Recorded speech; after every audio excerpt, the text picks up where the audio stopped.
Chloe San Jose umamin na at nagsalita na hindi siya kinuha na endorser ni Bea Alonzo. Yan po yung ating bibigyan ng komento, reaction, opinion sa araw na ito. Pero bago po tayo magpatuloy, nais ko lang po kayong pasalamatan sa inyong walang sawang suporta at pagtangkilik po dito sa ating channel.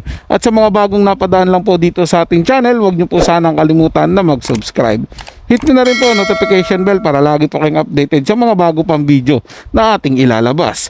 Share, like, and comment din po kayo mga tagapanood, ating yung babasahin at pupusuan. Muli po ako ang inyong lingkod, Tagapanood TV. Isang mabiyaya at masaganang araw po sa ating lahat. Welcome back po dito sa ating YouTube channel at Facebook page. Huwag na nating patagalin to. Simulan na po natin ang ating reaction video sa araw na to mga tagapanood. Let's do this! Welcome back sa aking channel. Content creator Chloe San Jose nagsalita na sa balitang kinuha siyang endorser ng bash na business na pag-aari ni Bea Alonzo. Chloe, hindi pala in-invite ni Bea Alonzo sa nasabing event dahil si Carlos Yulo lang pala ang inimbitahan. Chloe muling nabash at inakusahang bida-bida. Panuurin at pakinggan ang buong detalye.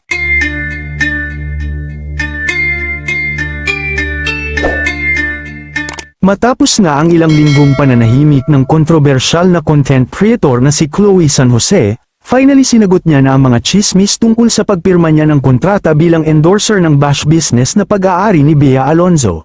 Matatandaan na pumutok ang balita nang kumalat ang larawan kung saan kasama ni Chloe San Jose si Bea at ayon sa mga chismis na kumalat kamakailan ay si Chloe San Jose daw ang kinuhang endorser ni Bea Alonzo. Dahil sa mahilig daw mag-travel si Chloe sa iba't ibang bansa kaya naman siya ang piniling endorser ng nasabing business brand.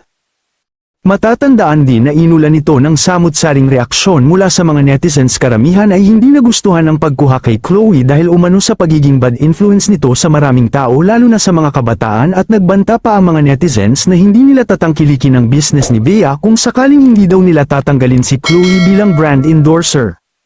At matapos nga ang ilang linggong pananahimik ng content creator, ay binasag na nito ang kanyang katahimikan at nilinaw ang balita patungkol sa pagiging umano'y brand endorser niya. Ayon sa kanyang post, ang pagdalo niya sa bash event ay dahil sa isang imbitasyon sa kanila ni Carlos Yulo at hindi dahil may pinirmahan siya bilang endorser. Isang netizen kasi ang nagtanong kay Chloe kung totoo bang siya ang bagong endorser ng bagong luggage line ng aktres na si Bea Alonzo, ang Airbash, kaya naman binigyan niya ito ng linaw at sinabing hindi totoo ang chismis na kumalat. Anya, yes, they didn't sign me as an endorser, I was just invited to attend their launch event, plain and simple. Bukod sa paglilinaw niya sa nasabing usapin, inamin niya rin na hindi nakapunta si Carlos sa nasabing event dahil sa pagiging busy nito, kaya naman siya na lang ang pumunta at dumalo sa nasabing kaganapan kahit hindi siya imbitado. Anya, and just to clarify, Carlos wasn't with me at the bash launch, he was off at his own event. Samantala, muli na naman binatiko si Chloe San Jose dahil sa pagiging papansin at bida-bida daw nito. Hindi naman daw pala siya invited at si Carlos lang pala ang inimbita, bakit talagang pumunta pa siya?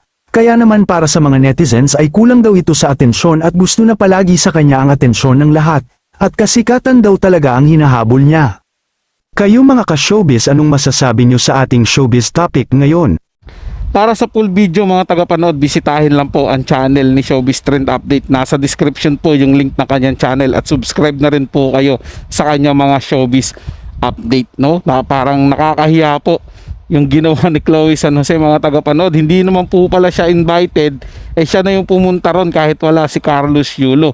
Diba, dapat kung sino yung inimbita, yun na lang po yung pumunta, hindi niya na lang po kinapalan yung mukha niya na pupunta siya doon. Ayun, pinagkaguluhan ng mga tao, inisip tuloy ng mga tao siya yung gagawing endorser ni Bea Alonzo. Muntik pa pong maboycott yung brand ni yung business ni Bea Alonzo dahil po sa ginawa niya. Di malinaw po yung sinasabi ng mga tao patungkol sa kanya na talagang nagpapapansin siya at gusto niya talagang sumikat ng husto.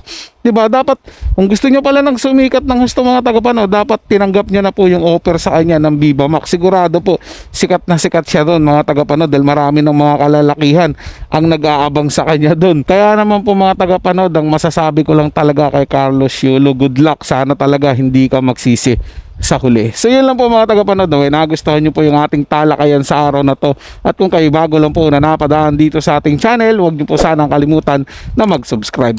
Hit nyo na rin po notification bell para lagi po kayong updated sa mga bago pang video na ating ilalabas.